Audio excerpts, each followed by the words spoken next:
Hello and welcome to There's No Business Like, a podcast where friends and industry colleagues explore topics and interview leaders in our industry of professional theatrical touring.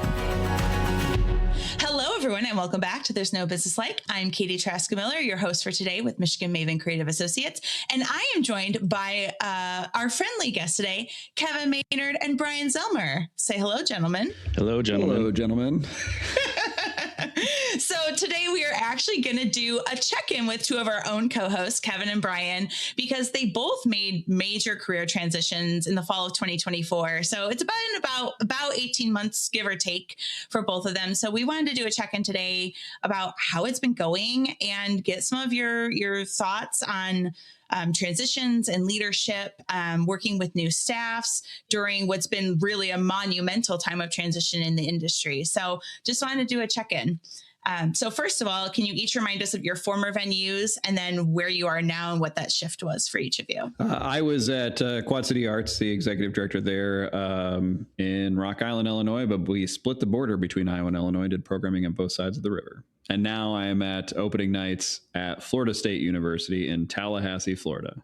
Kevin, I'm sure you don't miss it, but I miss the joke of like 20 different cities in Quad Cities. So I actually still love it because I will occasionally see posts from like Visit Quad Cities and those entities and talking about like, oh, we had our mayoral forum and there's like 12 people on stage. And you're like, okay. Brian, remind us what your transition was. So I was working at a university called Kutztown University in Kutztown, Pennsylvania, just north of Philadelphia. I was there for 7 years. And then I came to the Hudson Valley, where I'm now running the Bardavon Opera House in Poughkeepsie, New York, and Ulster Performing Arts Center in Kingston, New York. And those two venues are linked, though, under one nonprofit, or what is the structure there? So our nonprofit is Bardavon 1869 Opera House, Inc., and we own and operate both buildings. So you're managing two venues. Mm-hmm. And does your staff work in both? So we have 22 full-time staff, and about 18 of them go back and forth like I do. There's a couple, I mean, everybody does roll up their sleeves once in a while and pitch in when we're short-staffed or we need extra ushers or whatever. But like my finance team are pretty much just in Poughkeepsie. We have a facilities director or manager in each building that is just dedicated to that building. So, but most of us do go back and forth and cover both buildings. All right. So Kevin, I want to start with you. You went from a traditional nonprofit setting to a university. So what have been some of the challenges of that change and the benefits of that change that you found? You know, I'll never forget, I think my first meeting with my boss, like day 2, I think, I walked into her office and she said, "How are things going?" And I said, reality is starting to set in. There are a lot of rules here. When I was working at my nonprofit, it was like I made the decisions on spending, and it was like, oh, you want to go buy something? Just swipe the card. Here, it's like, well, there is a process for everything. You can't use that vendor because we have a contract with this vendor, or we have this that you need to use this for. So there is a process for everything. The benefit of that is that there is a process for everything. So that there's sort of some guardrails on a lot of different things. Sometimes it takes a lot of time, but also while I do need to raise money, I have a development officer who is assigned to us from the foundation from Florida State University. So, she does a lot of really great work, and I'm there to basically talk about opening nights. But at the end of the day, like, she's the one that's actually asking for those dollars, which is really great.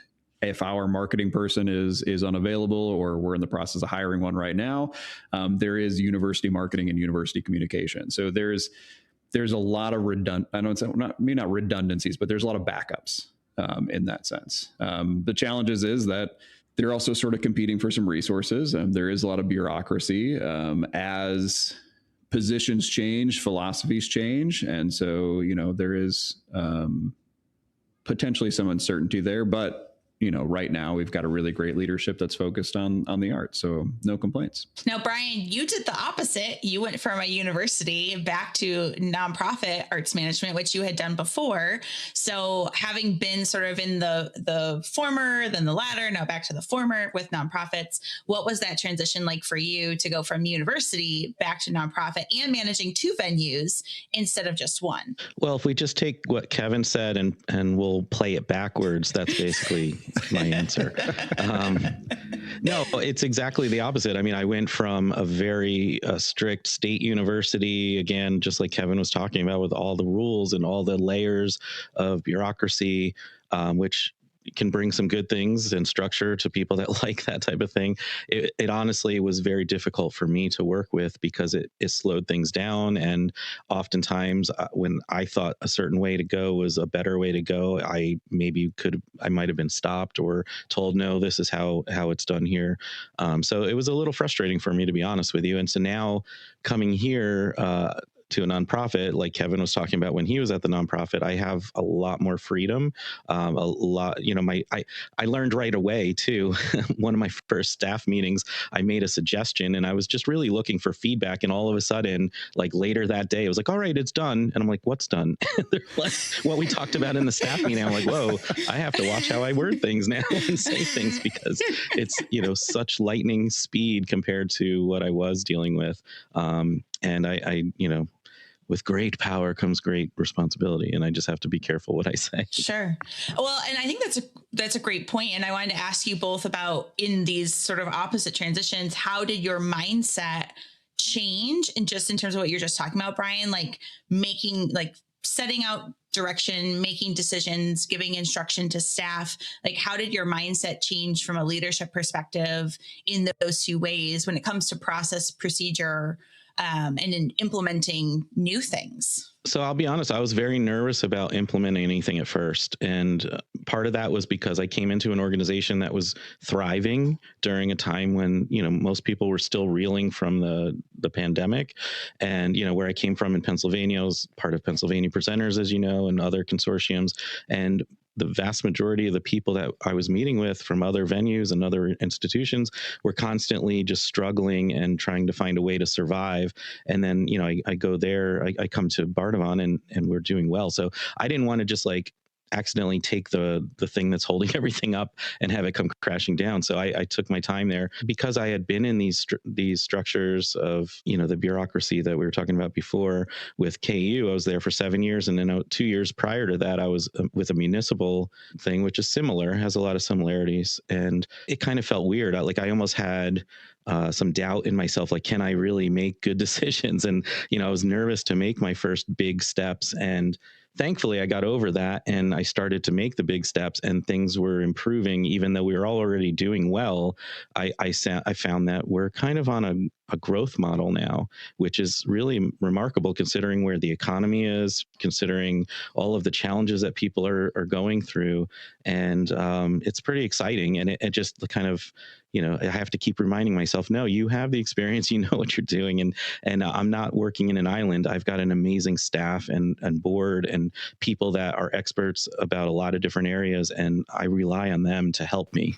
Kevin, same question. How has your mindset shifted, changed, or what did you have to do when thinking about process, procedure, potentially implementing new things with your staff once you got to FSU? Yeah, I think the first thing was, there was a big learning curve to figure out what those processes are. Because a contract for an artist is an easy example. So when I was at Quad City Arts or the Orpheum Theater, I got the contract, I did the redlining, I did that, and then sent that back, signed it, did all that. Here, it's got to go through FSU legal.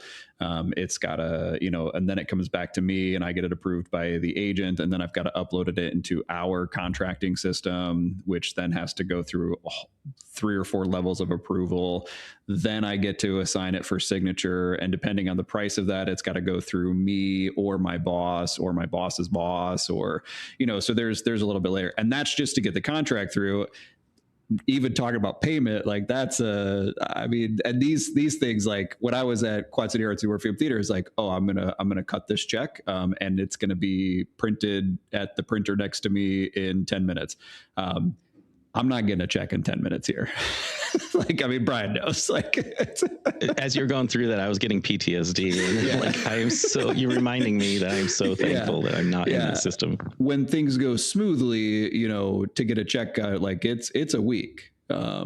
You know, we had we had a large performance, very large guarantee, and we got all the approvals to get this to get the wire transfer sent within, I think, about 48 hours, and it had to go through like 15 layers, and so that was like in our office, like, it's a new record.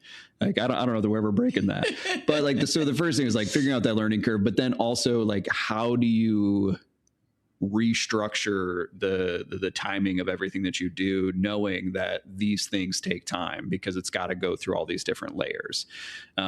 So it's, you know, building that in. And then as far as, you know, like change, programming change obviously takes a little bit of time because, you know, things are already booked. So you're focusing on the next season. And then it's the relationship building. It's a lot of time that those things take. As far as, you know, internal structures, I think Brian can understand that, like, there are some things that are, you know, small incremental changes that you'll make on your team to make things better for your team and for how things are functioning. As far as like big overarching changes, you're not really making those changes. Like, some things are just like, they're gonna be that way. The other sort of like shift in mindset is when you're managing a team, like with a nonprofit, like for instance, like Brian probably has the ability to say like, oh, like, we're gonna hire this person at this rate. I have to go through HR that says like, this is what the market will bear, and go through the salary per, like, all of those things, and they tell me what we can offer. I don't get to make this. Whether or not my budget will support that or not doesn't matter. Like, it's like, this is it. Even if you're like, I think we should be paying this person more, it's like, well, this is what we can do here. I mean, like, all that to be said, like, there's a lot of structure, which is sometimes great. It's also sometimes very frustrating, but, you know, we get to make some changes for our team to make things easier for them, so that part of my job is to sort of, I don't know, fight the good fight sometimes, of just like, you know, going to bat for them and making sure that they are being taken care of. And really just around the office, just, you know, being a good person, I think, is and understanding that, like, we all work in the arts, like, our job should be fun, because at the end of the day, like, we're producing something fun. And if it's hell getting to that, like, what are we doing, folks? Right. Like, 100%. Right. Yeah. So then jumping off of that, thinking about transition for staff, right? It's everything in the last 5 years has been one big old transition, right? And then you both have come into organizations that were doing really well, but, you know, have Brian, in your case, the ED before you had been there for how many years, right? 30 years, right? So that is a huge transition for staff to come under new leadership. And then Kevin, for you too, coming into a staff that has a lot of structure already. So how do you manage transition for staff as the new leader? How do you set expectations? How do you integrate yourself? How do you ask the right questions, to Brian's point earlier? How do you manage the transition for your staff as you come in to be that new leader? Well, I had a little bit, not a little bit, it was an amazingly easy transition, because Chris Silva, my predecessor, was there for 30 years, and he knew he was going to be retiring, and he had set up all kinds of things and got the staff ready, and just and we overlapped for a month, and so that was really great. And he brought me around and introduced me to people. To Kevin's point about relationships, really the first year of my job was just going out and trying to secure, like, continue the relationships that Chris had built. He tried to transfer that connection from him to me, because it's not always just by institution. Some people love the institution and they'll support it no matter who's there, but it's really very personal, you know, person to person type of thing. And so luckily he took me and introduced me to a lot of people. And it's funny because every single person, I'm talking like 100 people, said, "Oh, you've got big shoes to fill." And at one point, Chris is like, "Why is everyone obsessed with my shoes?" But but then, that month came and went, and then I was there on my own. And I remember I'd led a few different sessions on succession planning and retirement in the industry and that sort of thing. And I had heard so many stories from colleagues about nightmares of legacy leaders and founder syndrome and all of that stuff, where the leader just won't go away. Like, they won't leave you alone to be the new leader, and they're constantly inserting themselves in negative ways, et cetera, et cetera.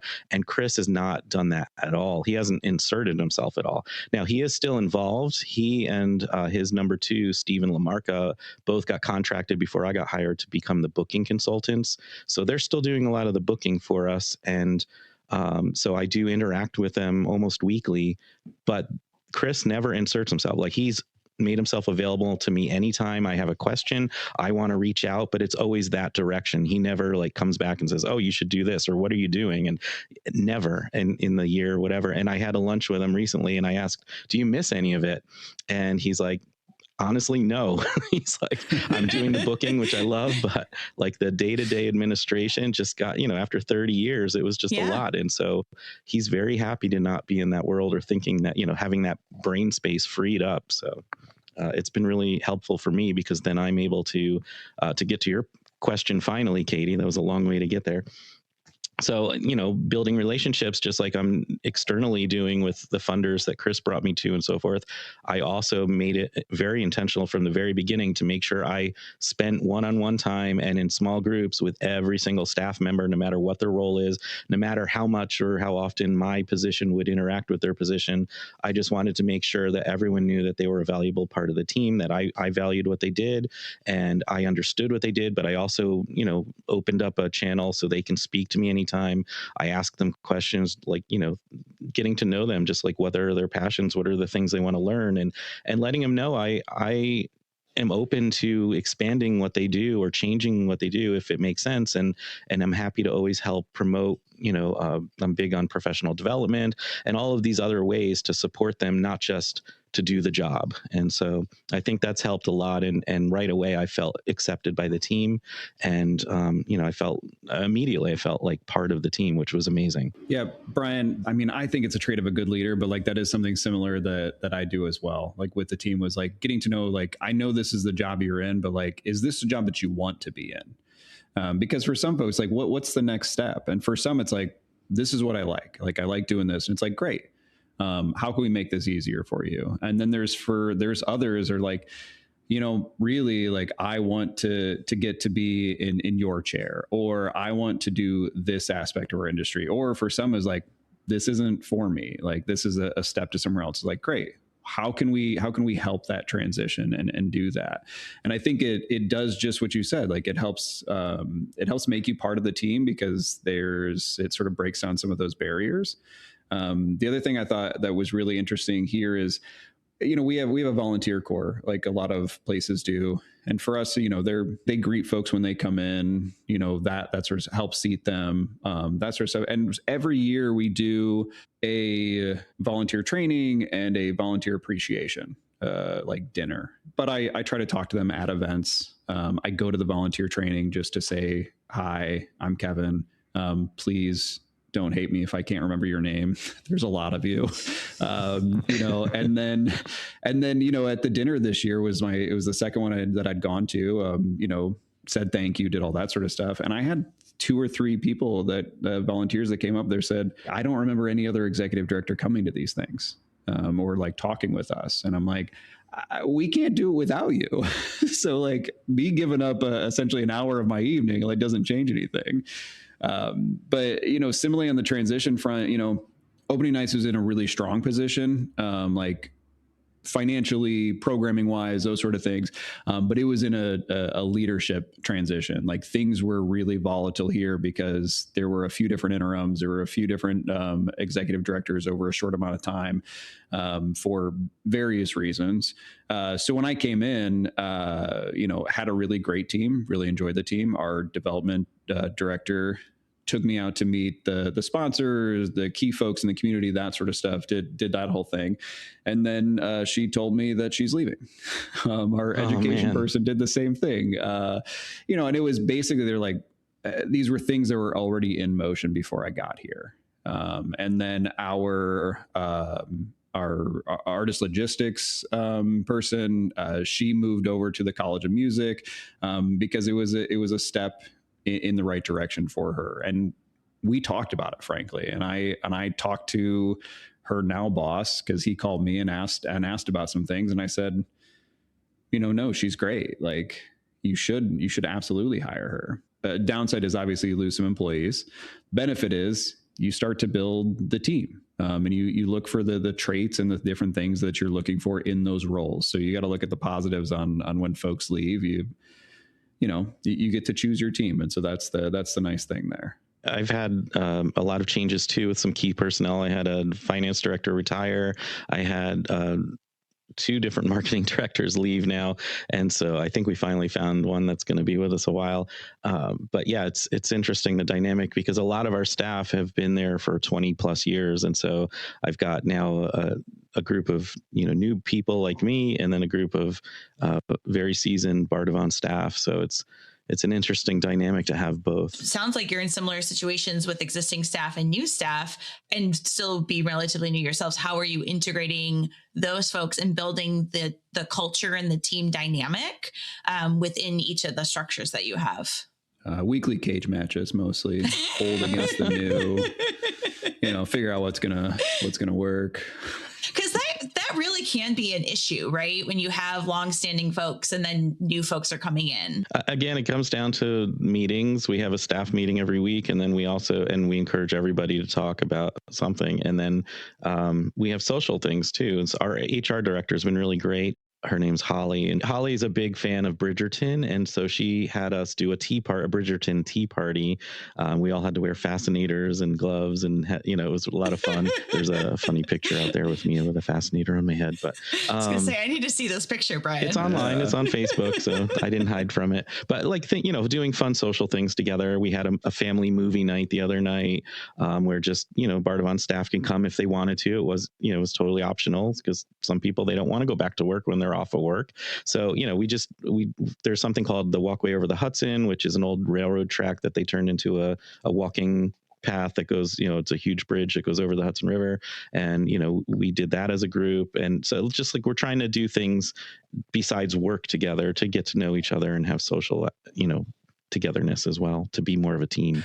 My team is much smaller than Brian's. So we don't do too many of those things, but we do like throughout the year, we'll do a couple of things. Sometimes it's just going to grab a drink or, some food after a show. When I started here, I started doing something for the holiday. And then really we, at the end of the season, we do closing nights, which is just something I started basically as a way to get people to do what Brian said, like just get to know each other, have some fun, do different things. I started at 4:00. And I tell people that 4 to 5 is mandatory fun.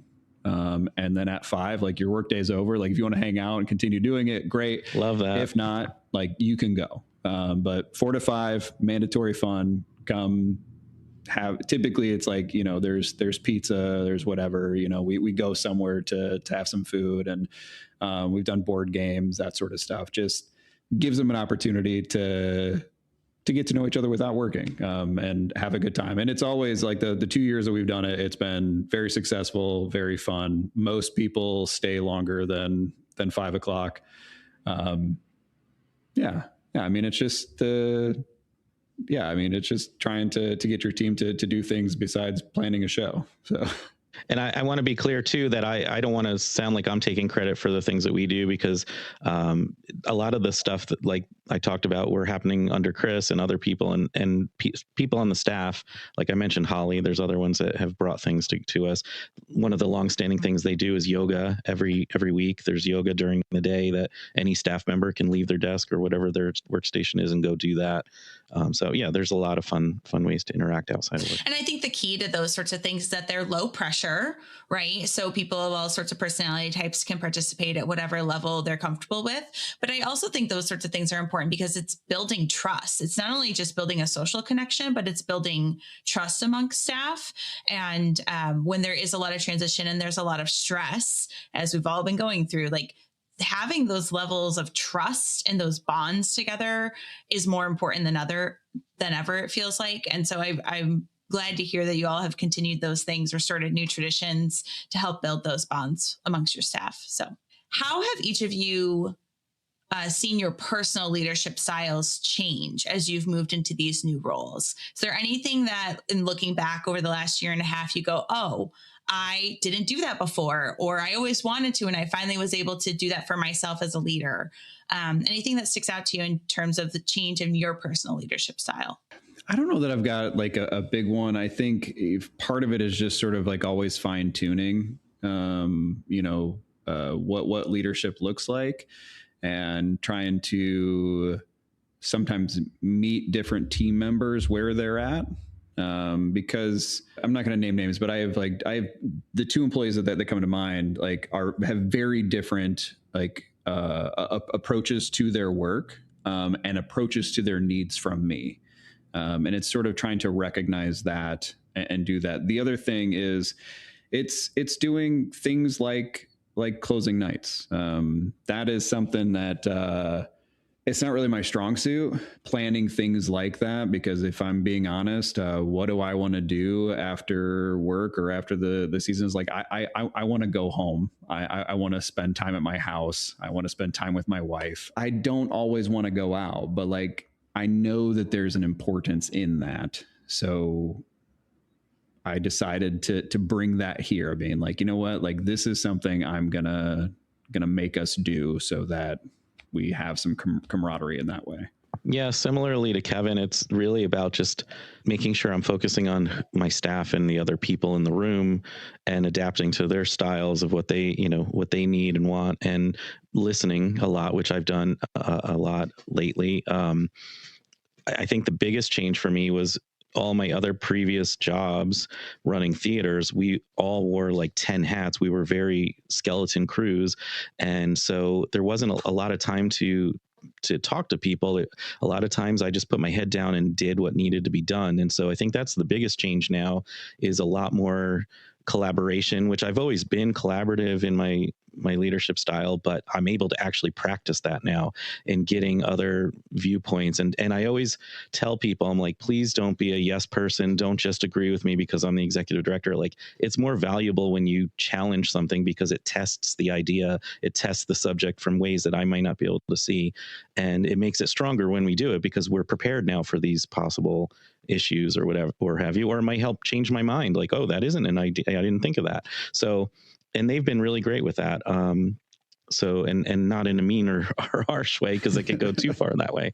But, I think that's probably the biggest change, is now that I'm able to do what I've always felt like, I wanted to be more collaborative and have a team, instead of just be putting my head down and rolling up my sleeves and doing it because it needs to get done quick, and I know how to do it. Yeah, Brian, that's a really great point. One of the things that I did here, and I started to do a little bit at my old job, was some of that managing expectations of what to expect from me. So a couple of things I always tell my new hires, and I told the team when I got here, is I don't expect you to work past 5 if we don't have a show. Obviously there's the outlier there. But after 5 o'clock, I don't expect you to be in your email. I don't expect you to respond to my emails if I am emailing you past 5, things like that. And also similar to Brian, I don't want a yes person, but I also don't want you to come at me hot. 100%, I need, 100%. Yeah. I tell people, I know me, I will match your energy. And if you come at me hot and you this is the only way, I will just dig my heels in. And mentally, there's times where I'm I know that they're right, but they came at me so aggressively. And so now I'm stuck. So I just tell people that hey, if you want me to be collaborative, I need you to be collaborative. And so it's a couple things like that I think is, and it creates I think it creates a better work environment. I think it makes our what we're doing better.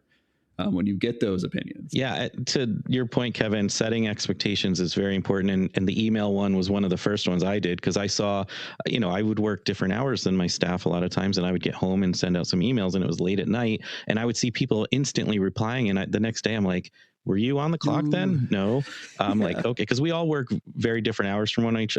We don't have the 9 to 5 or 8 to 5 or whatever, like we did at the university. So I made it clear in the staff meeting. I was like, yeah, if you're off the clock, an email can wait till you're back on the clock. I'm like, there might be emergency situations, and I will always go to text or phone call in those situations. If it's an email, it can wait. Absolutely. And everyone, I got so many people like sending me private messages. Thank you so much. And also just like your time off is your time off. I had people showing up in, at my staff meeting, because like we try to do them in person, but there's also always a Zoom because we're in two buildings, et cetera, et cetera.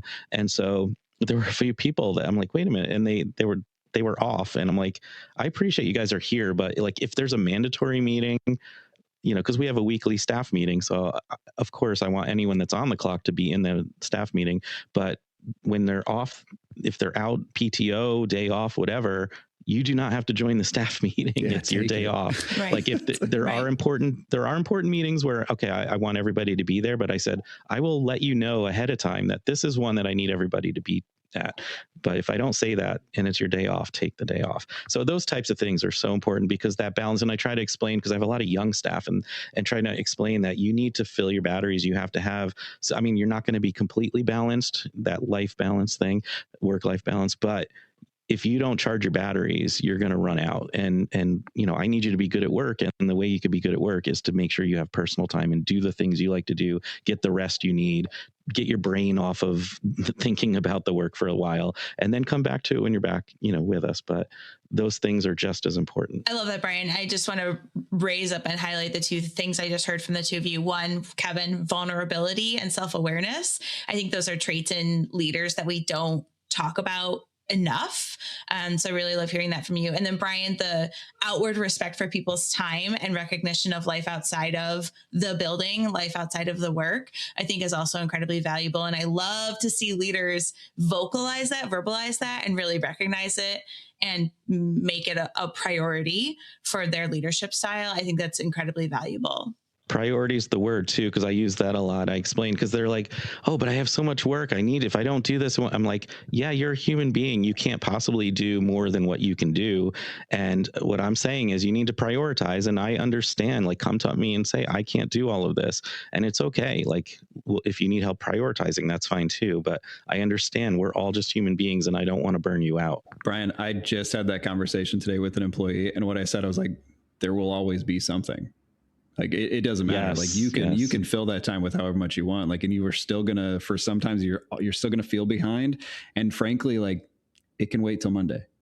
Or there's sometimes things that just to accept, hey, this just isn't going to get done. I mean, yeah, correct. In a perfect world, it'd be great if it did, but we're focusing on the things that need to get done. Yeah. And you sort of address like why didn't it get done? Is it because like poor time management, or is it because like, hey, we have put too much on you? Like we're asking you to do too much. So we need to either remove some of that or hire someone else. Like, I mean, there's a lot of that there. And so it's recognizing that. It's interrogating the system, not just the person, right? It's right. Looking at both of those aspects. Mm-hmm. All right. So I'm interested to hear from the two of you. What are some things that you're working on in your organizations that maybe you've started to implement or you're planning that you're really excited about?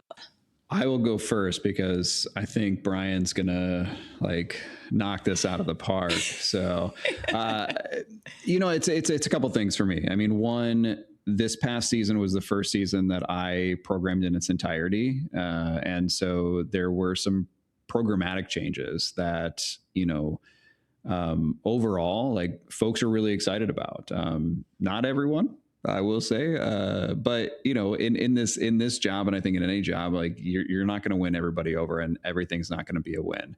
But it was a really like successful season and really great feedback. And so people have been very positive on that front. The other thing is, in the first season of my own, I wanted to make sure that we were really focusing in a little bit of a different way on education, because primarily we were doing bus-in shows, which are great, and nothing against those, but busing is getting more and more difficult, and so we really focused and did a lot of things in the schools during this season, and brought some folks in for residency work, and the feedback from that has been really tremendous and very like appreciative from the schools, but also from our our donors and sponsors talk about that all the time. And so being able to make that change and do that shift, and then really continuing that on from here, we really are doing some really great work in that space, and that makes me happy. Brian, what about you? Like I said, I took kind of the first year to observe and just, get my sleeves rolled up and meet people where they are and, really learn the systems. And so a lot of the things that I've started changing are only recent, and they're not even fully off the ground. This January, I started a movement to create Hudson Valley Arts and Health, which is, an arts and health initiative similar to some of the ones we know about around the country. I'm modeling it a lot like the NJ PAC one. And Ali Lakuta, who runs that program there, has been very helpful. She joined us on a Zoom meeting to help further explain to some of the medical professionals in my community and so forth, and I think that helped create a lot of light bulbs, and there's so much energy behind it. So we'll see where that goes, but I'm very excited about how that's all coming together now. And also probably the biggest change, I've done a few different things now, but the biggest change is, our organization goes back 157 years. And right from the beginning, community engagement has always been part of the work, but it hasn't always been named or identified clearly, and it's just something that happened, but I don't even think knew they were doing that. And so it wasn't always consistent. And I created a new position when I met all my staff, as we talked about before. I found out that one of my facilities directors had a really strong background in that area and making community connections and all of these other things. And I said, you know what, I'm looking to start a community engagement department. So it's formalized and it's focused, and we're doing it consistently and across the board, and not just focusing on one group here or there. It's like we want the full community to be engaged, and we want to get out of our walls and into the community to serve them. The main thing I'm trying to teach is, which I learned when we heard in this podcast from Mark Wilson, is that it's not like just quickly put some sort of person on stage to get some sort of segment of the community come, and then boom, it's a win. We all know that's not how it works. And so it's about getting out of our walls, serving people, building trust, and building relationships that are authentic, knowing that it's going to take a long time, and that I am dedicated on the long term, not for the quick win, but to actually build true and lasting relationships throughout the community. And so we're doing that through this department. And, my community engagement manager has only been in that role for a few months, but she's already making tremendous strides in connecting us to parts of the community that we never really served very well. So I'm really excited about that. Okay, last question. A lot of people are still making transitions, moving into new roles in the field. If you could offer any advice about taking on a new challenge or making the leap into a new role, whether that's within their existing organization or changing organizations, what would that piece of advice be? I would say don't just chase things that feel comfortable. If it's not a little scary, it might not be worth it. I think getting that push and being challenged a little bit helps you grow and helps you find not only about yourself, but just helps you find something that feels more satisfying when you accomplish it. Yeah, I think that's a great that's a great point. The other thing is like maybe just on a more practical side of things. Especially if it's an external change and you're moving somewhere else, and you have the opportunity to give yourself an actual break between those things, to sort of get your head right and also like take a moment for yourself. I mean, for a few reasons. Like one, if you liked what you're doing, and you're transitioning to something else, like there is a little bit of like almost like a mourning period. Like you're a little sad to leave that, and that's okay. You're also excited to move on to the next thing too. So giving yourself some time to relax between that period, or maybe take care of some other things, like is a really good thing. I will say that between my last gig and this one, I didn't do that. Turns out moving 1,000 miles away is a lot more difficult than you think. Especially if you've never done it. Okay, friends, I think that's all the time we have for today. I want to thank Kevin and Brian for taking time to really just reflect on their transition to these new roles and their leadership journeys. I think it's really hard to find the time to do that. So I hope our conversation today inspires all of our listeners to even take 5 minutes to reflect on their own journeys, interrogate their own leadership styles, and reflect on maybe what is next for them. So I hope you'll catch us all here next time on There's No Business Like. All right, everyone. Thanks for listening to There's No Business Like. Our producers and hosts are Brian Zelmer, Josh Benson, Kevin Maynard, Katie Miller, and me, Danielle Van Hook. Views expressed in this podcast are ours alone and are not reflective of the organizations we are a part of. Keep up with us at nobusinesslike.com. There you'll find links to all of our episodes and socials. If you like this podcast, give us a like, a follow, a review, or our favorite, a 5-star rating. Oh wait, what was that site?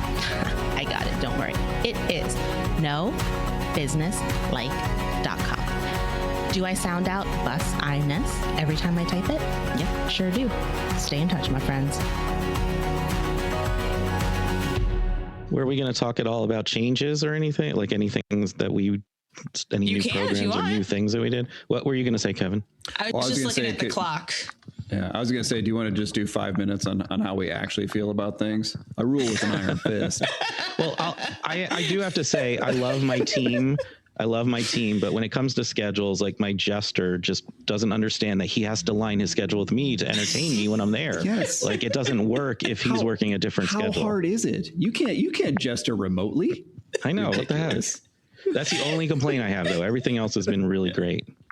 Do you want to talk about any wins or successes, Brian? We can only if Kevin does too. I don't want to have that unbalanced. So I'm happy. I don't know that I'm happy to.